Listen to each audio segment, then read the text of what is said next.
안녕하세요. 양의 주식 할기 구현 CFA입니다. 오늘은 구독자가 요청해주신 나스닥 거래소라는 주식을 분석해볼까 합니다. 요청해주신 지 한 달이 넘었거든요. 이번 랜덤일 쇼츠에서 뽑혀서 이제서야 분석을 합니다. 좀 어려운 주식이었는데 한번 재밌게 풀어보도록 하겠습니다. 가시죠.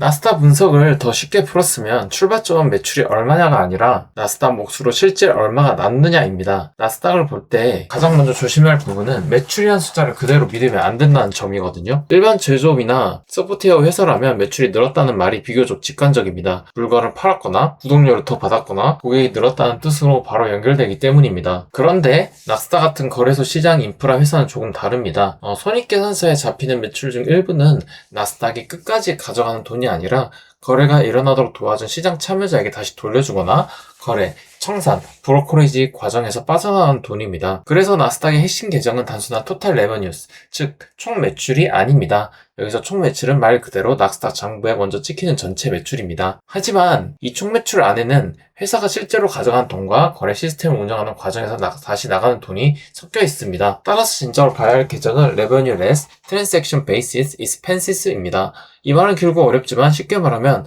거래 관련 비용을 빼고 나스닥이 실제 남는 매출입니다. 나스닥의 CPA와 CQ에서도 총 매출에서 트랜잭션 리베이트, 브로커리지, 클리어런스, 체인지 피스 같은 거래 관련 비용을 차감해 이 숫자를 따로 보여줍니다. 여기서 트랜잭션 리베이트는 거래 참여자에게 돌려주는 돈입니다. 거래소는 더 많은 주금과 유동성을 끌어오기 위해 일부 시장 참여자에게 인센티브처럼 돈을 돌려줄 수 있습니다. 그러면 손익계산서에는 거래 관련 매출이 크게 잡히더라도 그중 일부는 리베이트로 다시 빠져나갑니다. 브로커리지, 클리어런스, 앤 익스체인지 피스는 거래가 처리되고 청산되는 과정에서 발생하는 비용입니다.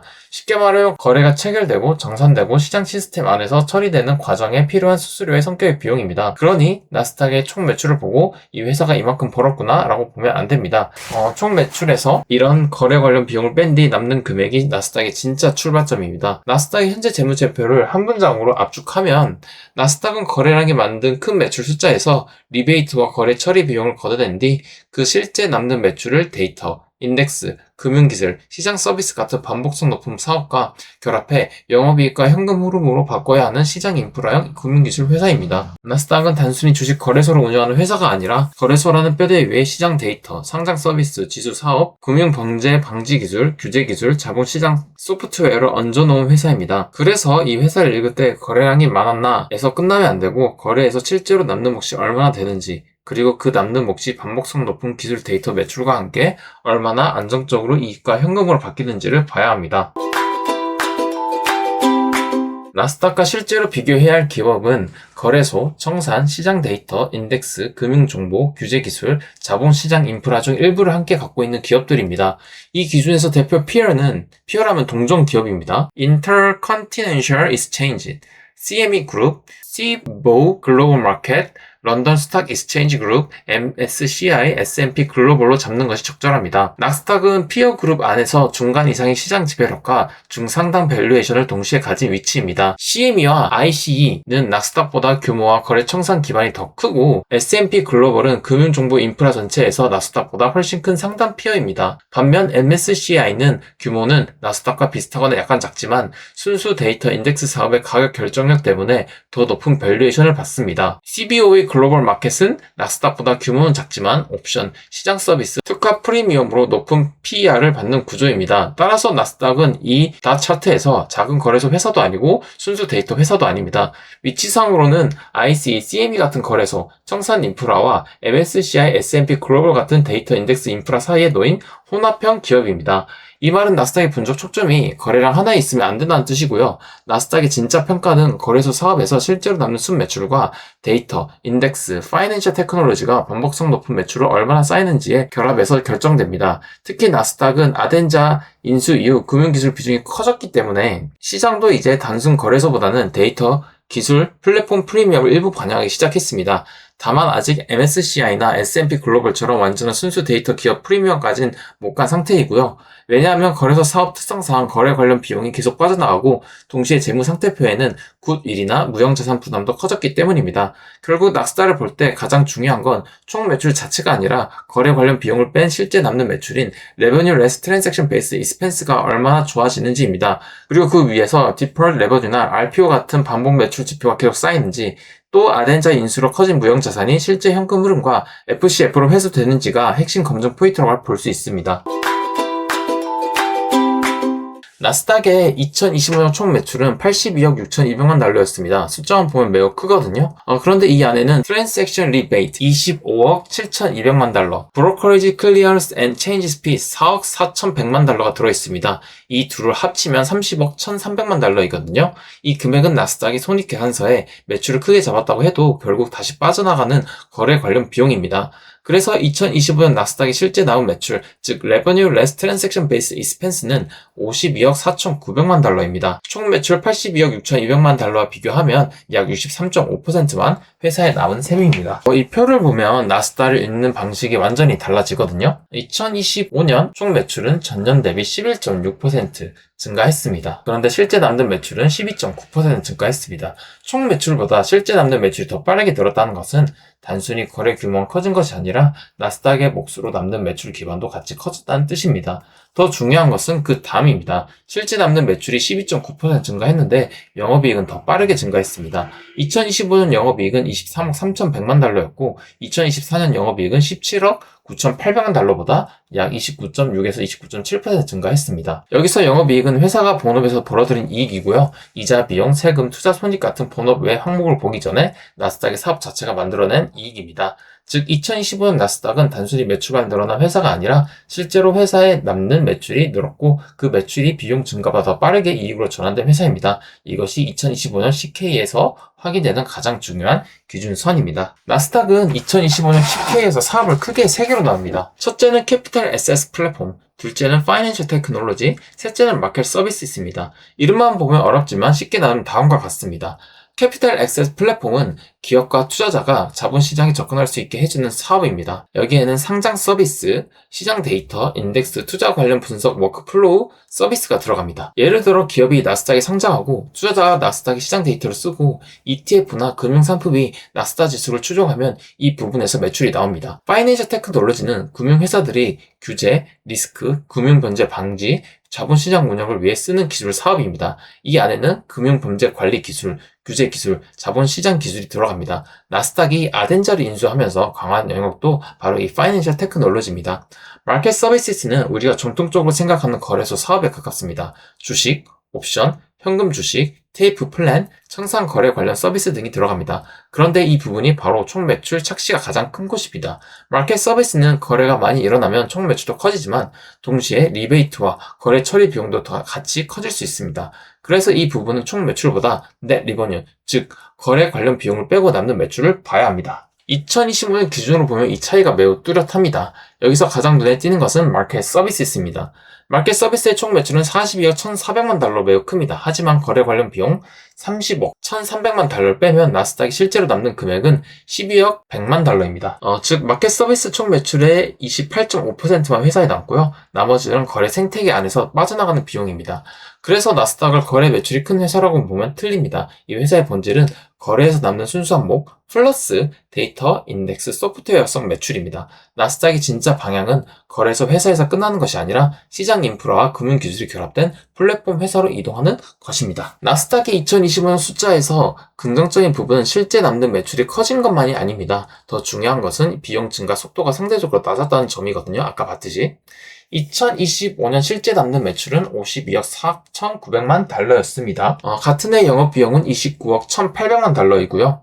여기서 영업비용은 직원 보상, 전문 서비스 비용, 기술 통신, 인프라 비용, 사무실 비용, 마케팅, 감가상각비, 구조조정 비용 등을 말합니다. 쉽게 말해 나스닥이 사업을 굴리기 위해 쓴 돈입니다. 2014년에는 실제 남는 매출이 46억 4,900만 달러, 영업비용이 28억 5,100만 달러였습니다. 2024년에 실제 남는 매출 대비 영업비용 비율이 약 61.3%였습니다. 그런데 2025년에는 이 비율이 약 55.6%로 낮아졌습니다. 즉 나스닥은 2025년에 매출이 늘어나는 동안 비용을 같은 속도로 늘리지 않았습니다. 이 말은 회사가 더 효율적으로 돈을 벌었다는 뜻이고요. 영업이익으로 남는 돈이 더 커졌습니다. 그래서 2024년 영업이익률은 약 38.7%였지만 2025년에는 약 44.4%까지 올라갔습니다. 이 변화는 아덴자 인수 이후 통합 과정과도 연결됩니다. 아덴자는 금융기관용 리스크 관리와 규제 소프트웨어를 제공하던 회사였습니다. 나스닥은 이 회사를 인수하면서 파이낸셜 테크놀로지 사업을 키웠습니다. 그런데 인수를 하면 바로 좋아지는 것이 아닙니다. 인수한 회사를 통합해야 하고 중복 인력이나 시스템을 정리해야 하며 통합 비용도 발생합니다. 나스닥은 아덴자 관련 구조 조정과 조직 재편을 진행했고 일부 관련 비용은 2026년 상반기까지 이어질 수 있다고 설명합니다. 따라서 2025년은 나스닥이 아덴자 인수 이후 비용 구조를 정리하면서 실제 남는 매출이 이익으로 더 잘 바뀌기 시작한 해라고 볼 수 있습니다. 2026년부터는 더 중요한 질문이 생기거든요. 아덴자를 통해 키운 파이낸셜 테크놀로지 사업이 정말 반복 매출과 높은 마진으로 이어지는가? 이것이 나스닥의 다음 검증 포인트입니다. 손익계산서에서 이익이 좋아지고 있는 것은 중요합니다. 하지만 재무제표 분석에서는 한 단계 더 들어가야 합니다. 이익이 실제 현금으로 들어왔는지를 봐야 하거든요. 손익계산서의 이익은 회계산 인식된 숫자입니다. 반면 영업현금 흐름은 회사의 본업에서 실제로 현금이 얼마나 들어왔는지를 보여줍니다. 2025년 나스닥의 영업활동 현금 흐름은 22억 5,500만 달러였습니다. 여기서 영업활동 현금 흐름은 나스닥의 본업을 통해 벌어들인 현금입니다. 여기에 유형자산 취득, 즉 서버 시스템, 사무시설 같은 사업 운영에 필요한 설비 투자 금액 2억 6,600만 달러를 빼면 단순 자유현금 흐름은 약 19억 8,900만 달러입니다. 자유현금 흐름은 회사가 사업을 유지하기 위해 필요한 투자를 하고도 남는 현금에 가깝습니다. 2025년 실제 남는 매출이 52억 4,900만 달러였으니 영업활동 현금 흐름은 실제 남는 매출의 약 43%입니다. 자유현금 흐름은 37.9%입니다. 이 정도면 나스닥은 현금 창출에 강한 편입니다. 특히 제조업처럼 큰 공장이나 재고가 필요한 회사가 아니기 때문에 매출이 현금으로 바뀌는 구조가 비교적 좋습니다. 하지만 여기서도 끝이 아닙니다. 나스닥의 재무제표에서 가장 무겁게 봐야 할 부분은 현금 흐름표가 아니라 재무 상태표입니다.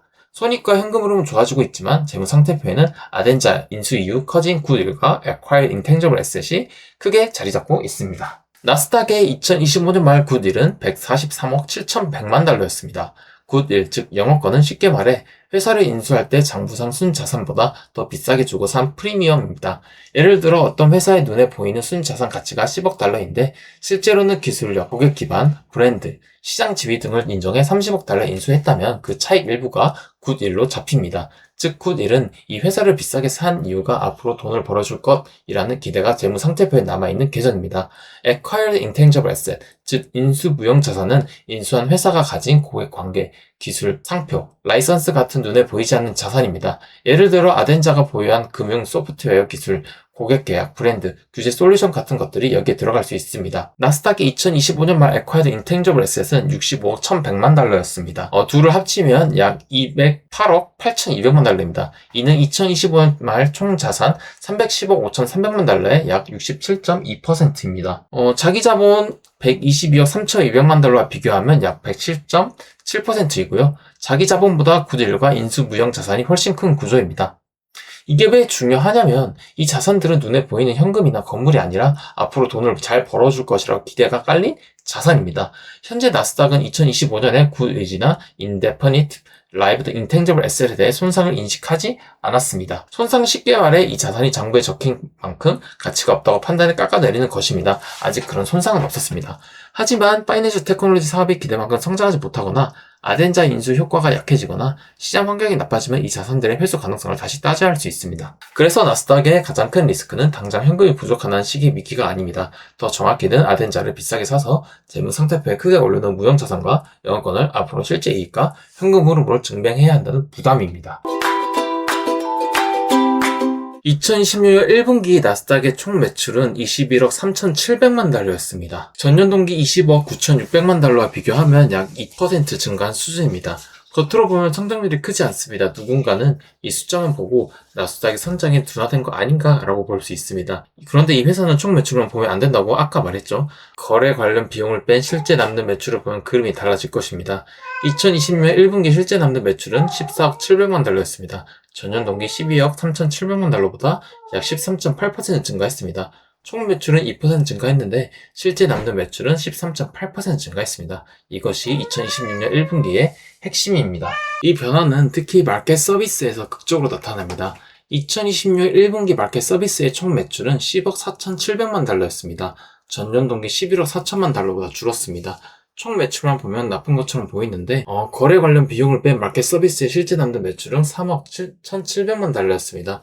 전년 동기 2억 8,100만 달러보다 증가했고요. 이 말은 거래소 사업에서 겉으로 찍힌 매출은 줄었지만 나스닥이 실제로 가져간 몫은 늘었다는 뜻입니다. 다만 여기서 바로 구조적으로 완전히 좋아졌다고 단정하면 안 됩니다. 2026년 1분기에는 브로커레이지, 클리어스 앤 익스체인지 피스가 전년 동기 2억 7,400만 달러에서 600만 달러로 급감했습니다. 반대로 트랜잭션 리베이트는 5억 8,500만 달러에서 7억 2,400만 달러 증가했습니다. 즉 거래 관련 비용의 구성 자체가 크게 바뀌었습니다. 따라서 1분기 순매출 개선은 긍정적이지만 다음 분기에도 이런 비용 구조가 유지되는지 확인해야 합니다. 나스닥이 2020년 1분기가 긍정적인 이유는 마켓 서비스만 좋아진 것이 아니기 때문입니다. 실제 남는 매출의 성장이 여러 사업에서 동시에 나타났습니다. 2020년 1분기 제품별 매출을 보면 데이터 앤 리스팅 서비스는 2억 1,400만 달러, 인덱스는 2억 2천만 달러, 워크플로우 앤 인사이트는 1억 3,100만 달러였습니다. 이 세 가지는 캐피털 애셋 플랫폼 안에 들어갑니다. 쉽게 말해 데이터, 상장, 인덱스, 투자 관련 분석 서비스입니다. 파이낸셜 테크놀로지 쪽에서는 파이낸셜 크라임 매니지먼트 테크놀로지가 9,300만 달러, 레귤레토리 테크놀로지가 1억 1,800만 달러, 캐피탈 마켓 테크놀로지가 3억 600만 달러였습니다. 이 세 가지는 금융기관들이 금융문제를 탐지하고 규제, 보고를 처리하고 자본시장 운영 시스템을 관리하는 데 쓰는 기술입니다. 이게 중요한 이유는 나스닥이 단순 거래를 하면 의존하지 않는다는 것을 보여주기 때문입니다. 거래소 사업으로만 선정했다면 시장 변동성이나 거래량이 꺾일 때 실적도 크게 흔들릴 수 있습니다. 그런데 나스닥은 데이터, 인덱스, 금융 본제 관리, 규제 기술, 자본시장 기술이 함께 커지고 있습니다. 이런 사업들은 고객이 한번 쓰기 시작하면 계속 쓰는 성격이 강합니다. 특히 금융기관 입장에서 규제 보고, 리스크 관리, 금융 문제 탐지 시스템은 쉽게 끊기 어려운 서비스입니다. 그래서 나스닥의 현재 방향은 더 분명해졌습니다. 이 회사는 단순 거래소가 아니라 거래소 기반 위에 반복성 높은 데이터, 인덱스, 금융기술 매출을 쌓는 회사입니다. 반복성 매출이란 말은 고객이 한번 결제하고 끝나는 매출이 아니라 계약이나 구독처럼 시간이 지나도 계속 이어질 가능성이 높은 매출을 뜻합니다. 이런 매출은 회사의 미래를 더 예측 가능하게 만듭니다. 1분기 세그먼트별 수익성도 좋아졌습니다. 캐피탈 SS 플랫폼과 마켓 서비스는 이미 영업이율이 매우 높습니다. 파이낸셜 테크놀로지는 아직 이들보다 낮지만 성장률이 강한 축입니다. 2020년 1분기 파이낸셜 테크놀로지는 전년 동기 대비 19.7% 성장했습니다. 이 사업이 앞으로 나스닥의 재평가를 결정할 가능성이 큽니다. 다시 말해 파이낸셜 테크놀로지는 지금 나스닥에서 가장 중요한 검증 영역이거든요. 아까 아덴자 인수할 때도 이 영역을 키우기 위해서 인수한 거예요. 이 사업의 매출은 빠르게 늘지만 비용이 같이 늘어 마진이 낮아진다면 공정의 강도는 약해집니다. 반대로 이 사업이 15에서 20%의 성장을 유지하면서 마진도 조금씩 올라간다면 나스닥은 단순 거래소가 아니라 고마진 시장 인프라 소프트웨어 기업으로 더 강하게 평가받을 수 있습니다. 나스닥이 실제 남는 매출을 볼 때 함께 봐야 하는 계정이 있습니다. 바로 디펄 레버뉴와 RPO입니다. 디펄 레버뉴는 한국어로 보통 이연 수익 또는 계약 부채라고 부릅니다. 하지만 말이 어렵거든요. 쉽게 말하면 고객에게 돈은 먼저 받았지만 아직 서비스를 다 제공하지 않았기 때문에 매출을 인식하지 않은 금액입니다. 예를 들어 고객이 나스닥이 데이터 서비스나 소프트웨어 서비스를 1년치 선불로 결제했다고 해보겠습니다. 나스닥은 현금을 먼저 받았지만 서비스를 1년 동안 나눠서 제공해야 합니다. 이때 제공하지 않는 기간에 해당하는 금액은 바로 매출로 잡지 않고 디펄 레버뉴로 잡습니다. 시간이 지나 서비스를 제공하면 그 금액이 매출로 바뀝니다. 그래서 디펄 레버뉴가 늘어난다는 것은 단순히 부채가 늘어난다는 뜻만은 아닙니다. 고객에게 앞으로 제공할 서비스가 쌓였고 이미 돈을 받았거나 받을 권리가 생겼다는 뜻입니다. 나스닥처럼 데이터, 상장, 인덱스, 금융기술 서비스를 제공하는 회사에서는 디펄 레버뉴가 미래 매출의 안전판을 역할을 할 수 있습니다. 2025년 말 디펄 레버뉴는 8억 7,300만 달러였습니다. 2020년 1분기 말에 11억 8천만 달러 증가했습니다. 분기 매출이 14억인 걸 생각해보면 그 분기 매출의 한 80% 정도 해당하는 금액이 디펄 레버뉴로 잡혔습니다. 1분기 동안 새로 추가된 디펄 레버뉴는 6억 1,300만 달러였고 기존 디펄 레버뉴에서 매출로 인식된 금액은 3억 300만 달러였습니다. 1분기 기존에 쌓여있던 돈 중 3억 300만 달러를 매출을 바꿨는데 새로 쌓인 금액은 6억 1,300만 달러 더 커졌습니다. 이건 좋은 신호입니다. 왜냐하면 나스닥이 미래 매출을 바꿀 수 있는 기반이 줄어든 것이 아니라 더 쌓였기 때문입니다. 다만 1분기에는 연간 계약 갱신이나 선불 청구가 많이 발생할 수 있어 계절성이 있을 수 있습니다. 그래서 1분기만 보고 끝내면 안 되고요. 다음 분기에도 디펄 레버뉴가 어느 정도 유지되는지, 새로 추가되는 금액이 매출로 인식되는 금액을 계속 보충하는지 봐야 합니다. RPO도 중요합니다. RPO는 Remaining Performance Obligation의 약자입니다. 쉽게 말하면 이미 계약은 되어 있지만 회사가 앞으로 아직 제공해야 할 서비스에 해당하는 계약 잔고입니다. 디펄 레버뉴는 이미 돈을 받은 부분에 더 가깝고 RPO는 아직 수행해야 할 계약 전체의 미래 매출 가시성을 보여줍니다. 2020년 1분기 말 나스닥의 RPO는 36억 4,500만 달러였습니다. 2025년 말 36억 3,800만 달러와 거의 비슷하거나 소폭 증가한 수준입니다. 중요한 것은 나스닥이 1분기에 매출을 인식했는데 미래 계약 잔고가 크게 줄지 않았다는 점입니다. 즉 매출로 소진한 만큼 새로운 계약이나 잔고가 보충되고 있다는 뜻입니다. 이 부분은 파이낸셜 테크놀로지와 워크플로우 인사이트 사업의 질을 판단하는데 중요합니다. 만약 매출은 늘었는데 RPO가 빠르게 줄어든다면 현재 매출은 과거 계약을 소진해서 나온 것이고 미래 매출 기반이 약해지고 있다고 볼 수 있습니다. 반대로 매출을 인식하면서 RPO가 유지되면 미래 매출 가시성이 아직 살아있다고 볼 수 있습니다.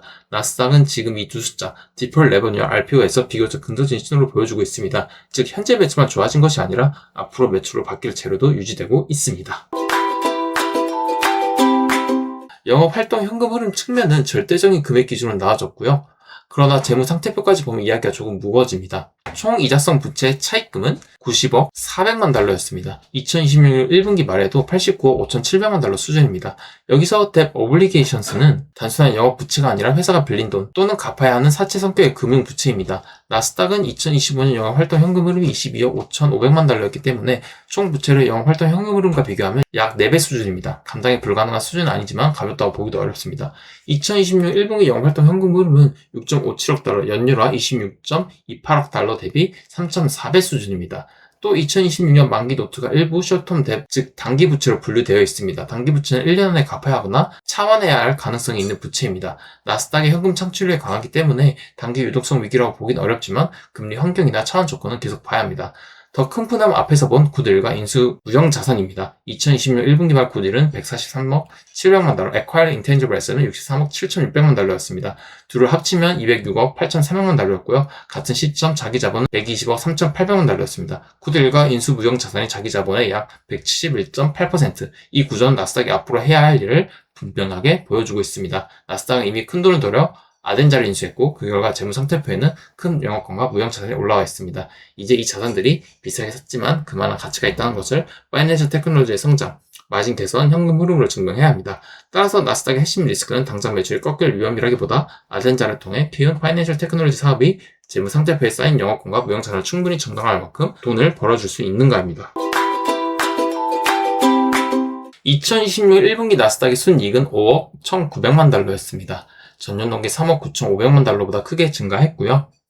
순이익은 회사가 모든 비용, 이자, 세금, 기타 손익까지 반영한 뒤 최종적으로 남긴 이익입니다. 하지만 이 숫자만 보고 나스닥의 본질적인 이익 체력이 그만큼 좋아졌다고 바로 판단하면 안 됩니다. 2020년 1분기에는 divestitures, 즉 일부 사업 매각과 관련된 순이익 8,900만 달러가 non-operating income에 반영됐습니다. non-operating income은 본업에서 매일 반복적으로 발생한 수익이 아니라 사업 매각이나 투자 손익처럼 본업 밖에서 발생하는 항목입니다. 그래서 2020년 1분기 순이익 증가율은 좋지만 그 안에선 일회성 성격도 섞여 있습니다. 나스닥의 본질적인 개선을 보려면 순이익보다 영업이익을 더 중심에 둬야 합니다. 영업이익은 본업에서 나온 이익이기 때문입니다. 2020년 1분기 영업이익은 전년 동기 대비 20.1% 증가했습니다.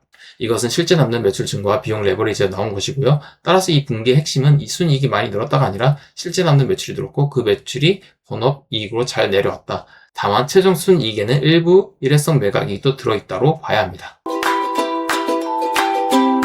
나스닥은 지금 아덴자 인수 이후 실제 남는 매출의 성장성과 방법성 매출의 질을 검증받는 단계에 있습니다. 2025년엔 실제 남는 매출이 늘었고 비용률이 낮아졌고 영업이익률이 좋아졌고 영업활동 현금 흐름도 강했습니다. 2026년 1분기에는 총 매출이 거의 늘지 않았는데도 실제 남는 매출과 영업이익이 빠르게 증가했습니다.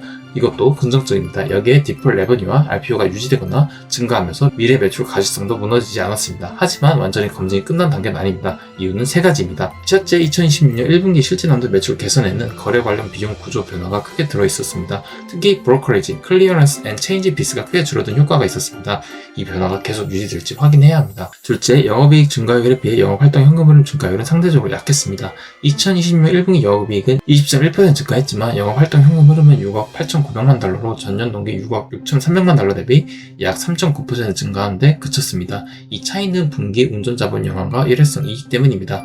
예를 들어 미수금, 선수금, 보상비 지급, 기타 부채 변동 같은 타이밍 문제로 현금 흐름이 분기에 따라 흔들렸습니다. 하지만 그래도 다음 분기에는 2분기에는 이 증가가 현금 흐름으로 더 잘 따라오는지 확인해야 합니다. 또한 Net Gain on Divestitures 같은 경우 영업활동 현금 흐름, 즉 본업에서 실제 현금이 얼마나 들어왔는가를 보기 때문에 순이익부터 계산되는 영업활동 현금을에서는 차감을 해줍니다. 셋째, 굿윌과 인수 무형 자산이 너무 큽니다. 지금 문제가 없어 보이지만 파이낸스 테크놀로지 성장률이 둔화되거나 아덴자 통합 효과가 약해지면 이 자산들이 손상 리스크로 바뀔 수 있습니다. 손상 리스크는 당장 현금이 나오는 문제는 아닐 수 있지만 순이익과 자기 자본을 크게 흔들릴 수 있습니다. 따라서 나스닥은 단순히 안정적인 현금 창출 기업이라고 보기에는 부족합니다. 더 정확히는 안정적인 현금 창출을 기반 위해서 인수로 키운 기술 전의 회수력을 증명해야 하는 회사입니다. 긍정 포인트는 첫째, 총 매출보다 실제 남는 매출이 더 중요하다는 분석 기준을 봤을 때 실제 남는 매출이 2025년과 2026년 1분기에 모두 성장했다는 점입니다. 둘째, 실제 남는 매출이 이익으로 잘 전환되고 있습니다. 2025년 영업이익률은 44.4%였고 2026년 1분기에는 실제 남는 매출 기준 영업이익률이 46.7%였습니다. 셋째, 파이낸셜 테크놀로지 성장률이 강합니다. 2026년 1분기 파이낸셜 테크놀로지는 전년 동기 대비 19.7% 증가했습니다. 특히 파이낸셜 크라임 매니지먼트 테크놀로지, 레귤레이터리 테크놀로지, 캐피탈 마켓 테크놀로지가 모두 두 자릿수 성장했습니다. 이는 아덴자 인수 이후 나스닥이 기대했던 방향과 맞아 있습니다. 넷째, 디폴 레버뉴와 RPO가 유지되고 있습니다. 이는 미래 가출 가시성에 긍정적이고요. 다섯째, 현금 창출력이 강합니다. 2025년 영업활동 현금 흐름은 22억 5,500만 달러였고 자유 현금 흐름도 약 19억 8,900만 달러로 볼 수 있습니다. 그런데 나스닥의 감시 포인트도 있습니다. 첫째, 마켓 서비스의 실제 남는 매출률이 계속 유지되는지 확인해야 합니다. 2025년 마켓 서비스 총 매출 중 실제 남는 매출 비율은 약 28.5%였고요. 2026년 1분기에는 약 30.3%였습니다. 좋아졌지만 이 개선이 구조적인지 일시적인 거래 비용 때문인지 확인해야 합니다. 둘째, 2026년 1분기의 브로커리지 클리어런스 앤 익스체인지 피스의 급감이 반복 가능한지 확인해야 합니다. 이 비용은 전년 동기 2억 7,400만 달러에서 600만 달러로 급감했습니다. 이 변화가 일시적이면 다음 분기에는 실제 남는 매출률이 다시 흔들릴 수 있습니다. 셋째, 파이낸셜 테크놀로지 성장률이 유지되는지도 봐야 합니다. 나스닥의 재무 상태표는 아덴자 인수 이후 굿윌과 무형 자산이 커졌습니다. 이 자산을 정당화하려면 파이낸셜 테크놀로지가 계속 성장해야 합니다. 특히 15에서 20%대 성장률과 마진 개선이 함께 나와야 합니다. 넷째, 디폴 레버뉴 에디션스가 레버뉴 레커그나이즈보다 계속 충분히 큰지 봐야 합니다. 2026년 1분기에는 새로 쌓인 디폴 레버뉴가 6억 1,300만 달러, 매출로 인식된 금액이 3억 300만 달러였습니다. 이 구조는 긍정적이고요. 하지만 1분기 계절성일 수 있으므로 다음 분기에도 보충 속도를 확인해야 합니다. 다섯째, RPO가 유지되는지도 봐야 합니다. 2026년 1분기 RPO는 36억 4,500만 달러였습니다. 이 숫자가 빠르게 줄어들면 미래 매출 가시성이 약해질 수 있습니다. 여섯째, 영업이익 증가가 영업활동 현금으로 잘 따라오는지도 봐야 합니다. 2026년 1분기에는 영업이익 증가율이 20.1%였지만 영업활동 현금흐름 증가율이 3.9%였습니다. 분기 변동률일 수 있지만 이 차이가 반복되면 이익의 질을 다시 봐야 합니다. 일곱째, 굿윌과 인수 무형 자산 부담을 계속 봐야 합니다. 2026년 1분기 말 굿윌과 인수 무형 자산 합계는 약 206억 8,400만 달러입니다. 이 숫자는 자기 자본보다 훨씬 크고요. 현재는 손상이 없지만 파이낸셜 테크놀로지 성장이 약해지면 손상 테스트 부담이 커질 수 있습니다. 따라서 현재 나스닥에 위치는 순매출 레버리지 회복 단계에서 방법성 기술 매출액 질과 아덴자 인수 회수를 검증받는 구간입니다. 방향성은 긍정적이고요. 다만 이 긍정은 총 매출 증가가 아니라 실제 남는 매출, 파이낸셜 테크놀로지 성장률, 디폴 레버뉴, RPO, 영업활동 현금 흐름이 함께 좋아질 때 유지됩니다. 이상 나스닥 분석 이렇게 마무리해 보고요. 다음 분기에도 분기 보고서 나오면은 이번 분석과 이어서 한번 진행해 보도록 하겠습니다. 이상 양의 주식 할기 구현 CFA였습니다. 감사합니다.